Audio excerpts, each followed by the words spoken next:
Hi, I'm Dr. Sharon DeVivo, president of Vaughn College, now in our 90th year, and host of our podcast, Future Proof Focus. Through unscripted, honest conversations with prominent industry leaders, students, faculty, and alumni, we will explore diversity, equity, and inclusion in education and employment, and the forces that drive personal and career growth. Let's dive in.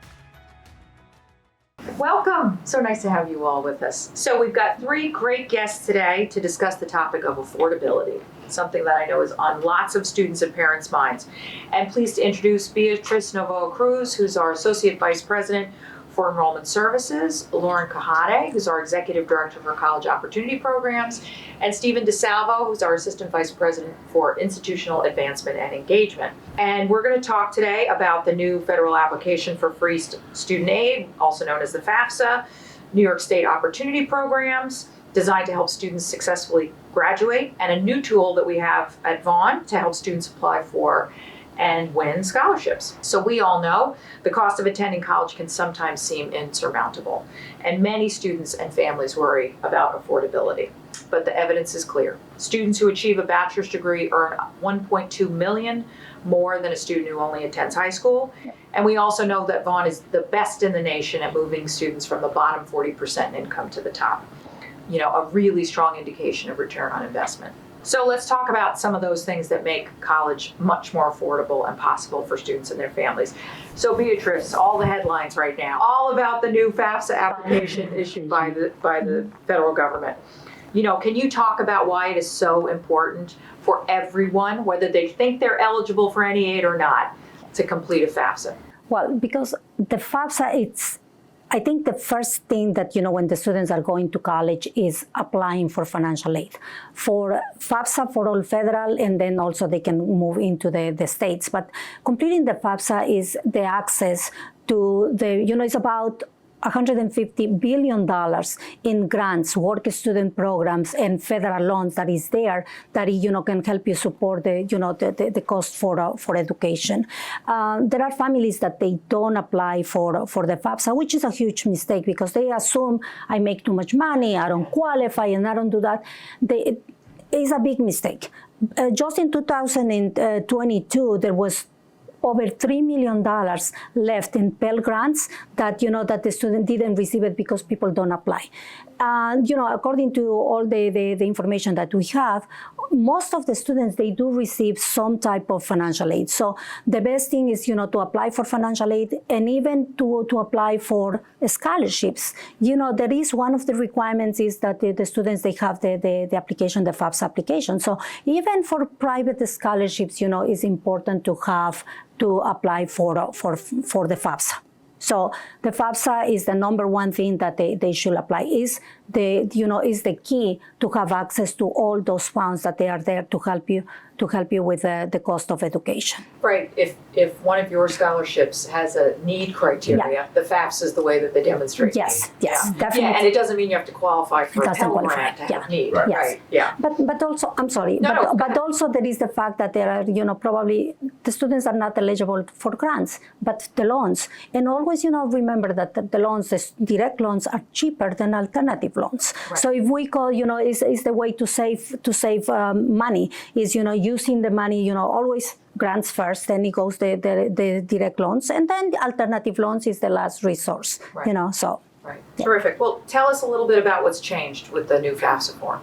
The biggest change with the new FAFSA is the number of questions. I'm so glad that to say that there used to be 108 questions. Now it went down to 46. But out of those 46, is that the FAFSA is smart enough. This is done with that they skip the criteria. So the students were going to skip about 26 questions. So they end up only answering about 18 questions, which is going to take them 10 minutes, more or less. So it's really, I think they did a nice job simplifying that. And also now, another big change is the fact that now the information is linked with the data retrieval. So the information is going to be, is going to be connected directly to the taxes is more related. So that's the way that is is going to be the eligibility for Pell. Is going to be connected to the family size, and also with the federal poverty. Those are the two major indicators to get the new FAFSA calculation. Well, as a mom who filled out the old FAFSA form, what do I know? and I'm in this business, and how hard that was, I can only imagine for families that it was the first time doing it. I know it was hard and a nightmare. Any sense yet of if students from lower incomes are going to be eligible for more funding? Absolutely. Terrific. And that is the best thing, because with the way that they're doing the calculation, it's about 610 new students that they're going to have access to Pell, to funds. And because of the way that they're doing the eligibility, so this is access to more people that the underserved students, first generation students that they are low income, they have access to these funds to actually to cover the cost of the education. Yeah. So that perception that I'm not eligible or it's too hard to apply. Hopefully, as the funds start to get released and people see that, oh wow, I wasn't eligible before, or maybe I've got more funds available, will help spur more people to complete the form. But also there is one thing that the students, it's not also the new students, that there are more students going to be receiving Pell. It's also that the students, we have it's going to be about over $3 billion that is going to be for the students that they're going to be receiving the maximum Pell because of how they shifted with the new calculation, which is nice. Which is nice because this is really going to reduce the gap for the students, make education more affordable. Right. Yes, for sure. Yes. What about New York State, specifically for residents of New York State? What else do they need to do to qualify for New York State aid? For New York State aid, they need to apply for TAP. They need to go ahead and apply for TAP. Also, for the ETA, for the enhanced tuition award, that is for private institutions, which we do qualify the students also, they need to apply for that because it's additional $6,000, up to $6,000 that they can get through that, the ETA. So the New York State Tuition Assistance Program, TAP, and the New York State ETA, which is the Enhanced Tuition Award. These are both, you don't need to pay these back, right? Those are grants. Okay. So we've got Pell, TAP, and ETA as potential ways to pay for college without any additional outlay by the students or their families. We also have, it's also, we have also as part of New York State, the APTS, the aid for part-time students, which is anything counts. Anything that helps reduce the cost helps. So it's just that the fact that the students, they have to apply. So there was with New York State, they went ahead and they opened the application for 24-25, November 1st of last year.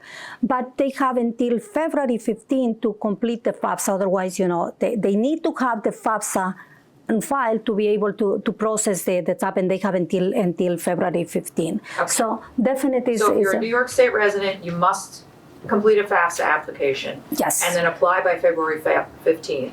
In order, not for this coming fall, but for this year. For the following year. Okay. All right. Terrific. Well, that's some great information for families. Thank you. Moving on to opportunity programs, another amazing way to be able to help with that affordability issue in college. Tell us a little bit about HEOP and what are some of the advantages to students in that program? HEOP is Higher Education Opportunity Program. It's a New York State funded program that we help students that are academically and economically disadvantaged. So through this program, we receive a grant from the state and we help students pay for tuition, we help pay for textbooks, laptops if they need, and just really prepare those students academically as well as economically to get to that finish line. We have a summer program that helps with academics so that they're on the same playing field as their peers come the fall.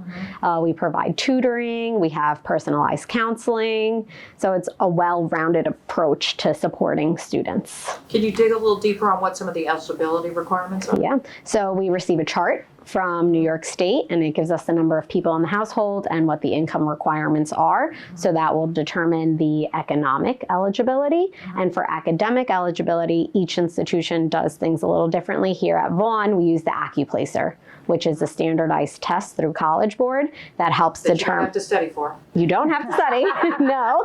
It helps determine where you place in math and English. Okay. Do you have to complete a FAFSA and a TAP eligibility form? You have to complete the FAFSA. TAP, you do not. Okay. We encourage. We incur, absolutely. Yeah. We tell you to do it because Right. free money, yes, help pay for college, but a FAFSA must be completed So in talk order. about some of the successes from the program, which I know, I mean, you could probably tell some good I stories do. about. I have some wonderful. One of our HEOP students now flies for a major airline.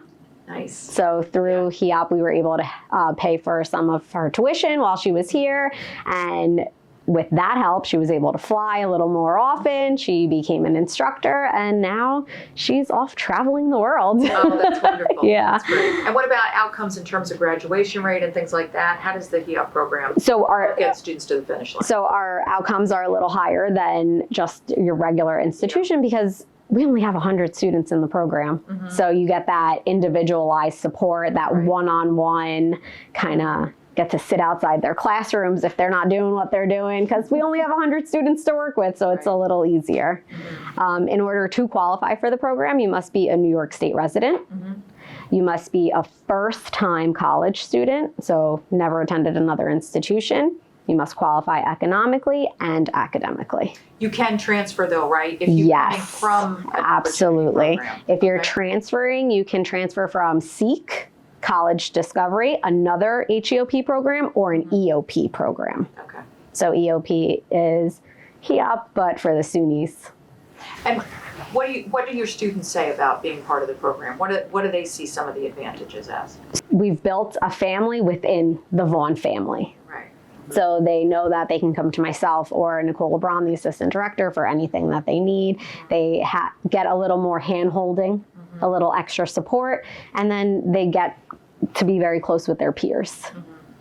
Because, like I said, it's only 100 students, so they really get to know each other. And doing the summer program, you meet that cohort Right. before you start school, so it doesn't seem so scary. Right.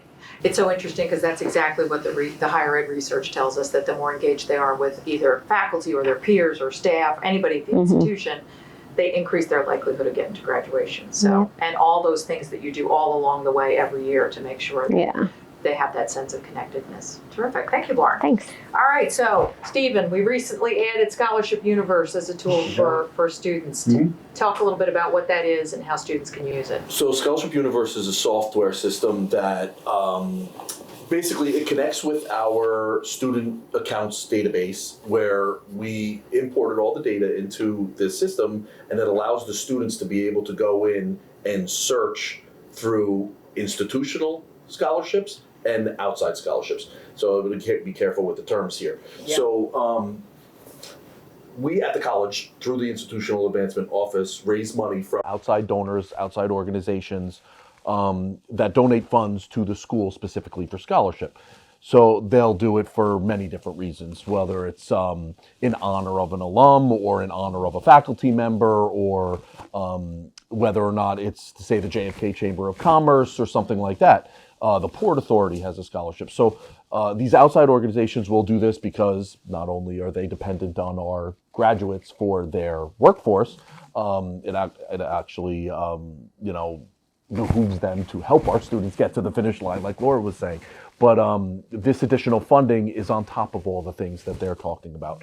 So there's about 36, and within those 36, say one of them, there's 5 awards within one of those scholarships. So there's a number of different scholarships in these outside donor-based scholarships. So it's outside donors that supply the college with the money, and then there's a process in which they are selected as recipients of them. Then there's a separate list of scholarships within Scholarship Universe that students have the opportunity to search and apply for outside scholarships. So these outside scholarships are nationwide. I mean, they're whether or not they're New York State or they're tri-state area or nationwide, worldwide. And the student could go in, when they go into the software system, they fill out their profile. It's connected to all the data that we're getting from Sonus, whether it's their academic information, their financial aid information, whether they are eligible for extra funding based on need. And then as you fill out this form, you check off all the different things that apply to you. So if you are an engineer, or if you're female or male, or if you're all these different categories, and then the list up in the corner of all the scholarships that you're eligible for goes down. Now you think that's a bad thing, but you start out with the 36 scholarships, and then if it ends up being only 2 that you're eligible for, but the pool itself was also narrowed down too. So there may only be 3 or 4 students that may be eligible for that award. So then they apply through this system all the way to the end, whether it's letters of recommendation, an essay, or any of that kind of stuff. Now, this extensive list outside of the 36 that we offer is a list of 14,500 scholarships plus all over the country that they have the opportunity to apply for. So that number where it started at 36 is now 15,000. And as they check off all the boxes, that number comes down, but all the dollars go up of what they're eligible for. And just filling out this profile on this system, they send it off to these other scholarships, and you know, they apply for them. And it's all this additional money. And it could be something like your local Knights of Columbus, or the ACLU, or NAACP, or any of these types of organizations that offer scholarship funding, and you apply. You talk about success stories. We had 3 different students get scholarships from the NAACP, $17,000 plus per year. And certainly some of the ones that we offer are partnerships with organizations like the Wings Club, JFK Chamber of Commerce, Port Authority, some of the families that had personal relationships with the college. And we're talking about as little as 5,000 to 25,000. So, I mean, a lot of them are merit-based, but merit-based is never alone. It always has that financial need component to it. Right. So yeah, we've talked about success. When I send those emails out and the students come with the smiles on their faces, it's huge, that additional funding. What about timeline? Is there only one time a year they can apply? How does that work? We've actually created a procedure where the distribution process happens over the summer, but their application process will happen during the spring semester. So they'll fill out all of this information on Scholarship Universe, and then the process of selection will happen before the fall semester. There are some scholarships that are given out for both semesters. Some are only annually. So there's like 3 or 4 within there, another 3 that can be given out in the spring semester as well. So, but once you fill out that profile, it's there. And when we go in there to look at it, all your information is there. You can update it as often as you want. Get updated letters of recommendation, or you want to do new essays, or any internships you're doing. And you could build your profile and make it as extensive as you want. Well, and for some of those nationwide scholarships, as you add things, you might match with other types of Right. Yeah. So the process I just explained was those internal scholarships. The 14,500, any time of the year. You could go in there and apply. And that's just, it really depends on how motivated you are for money. Right. You know what I mean? You could go in there and just search that list and just keep sending them out. And, the most motivated students are the ones that receive the most funds. Right. Yeah. And what kinds of support have we needed to provide? Any extra support in terms of Scholarship Universe? So as with any software, it's it's a little challenge to get the students in there to do it, but we've gone around to a lot of their classes and we've explained the system, and we actually get them to do it right there.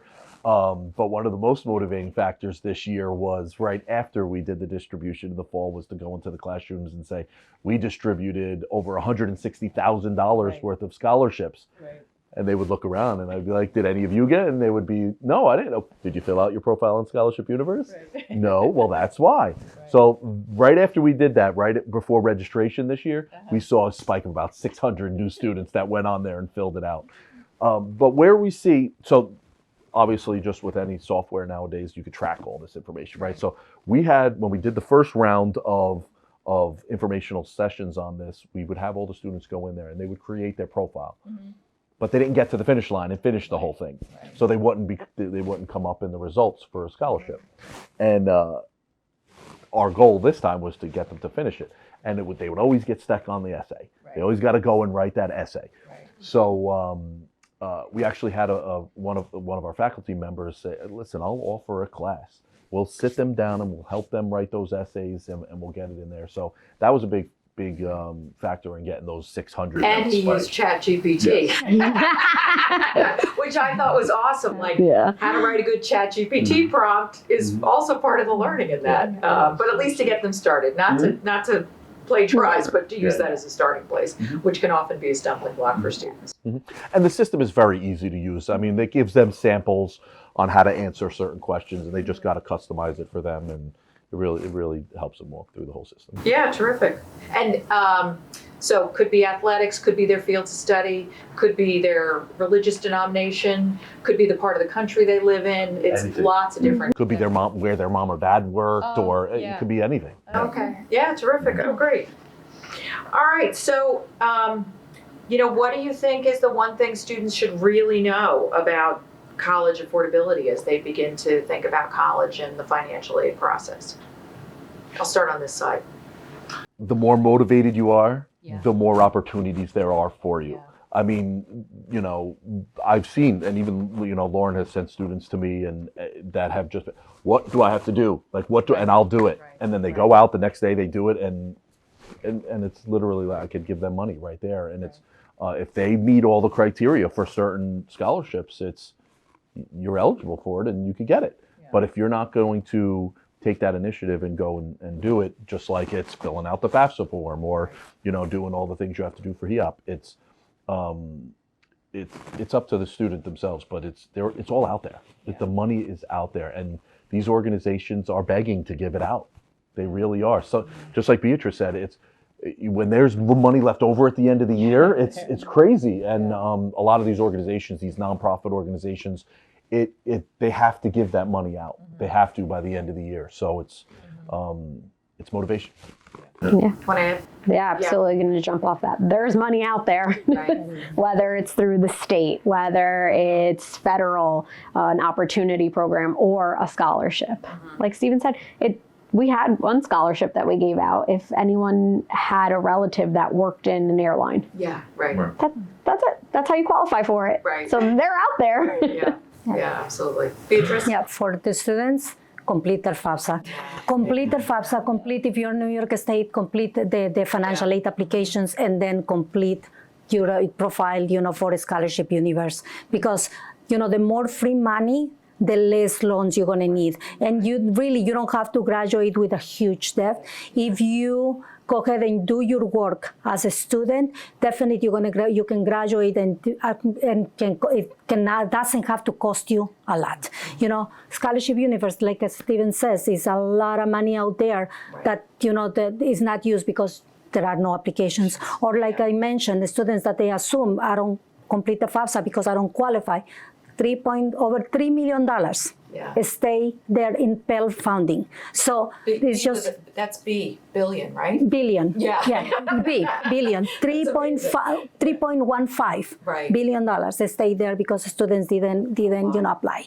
So it's money out there, and I hope that now with the FAFSA simplification, it's going to be easier for them. It's going to be easier for to just complete those few questions and just do it. But it's worth it. Those going to be the best 10 minutes that you're going to invest. Is investing in your future. Yeah, I know you all agree with me on this. The saddest situation is when we have a student who acquires debt and doesn't get a degree. That's the worst situation. You are repaying for a credential that you didn't actually get, right? We know if we can help you get to the finish line, that 98% of you are going to have a job or continuing your education within 1 year, right? And that your life's trajectory is going to change as a result of that. But if you don't finish, that opportunity isn't there for you. So that's why we spend so much time on that list of students that have a large balance, whether or not it's Yeah. them coming back for the next semester, and then we have them go fill out whether or not it's a scholarship universe. Right. If they're eligible for a scholarship, we want to see if they're, check off all the right boxes and get them that money to continue.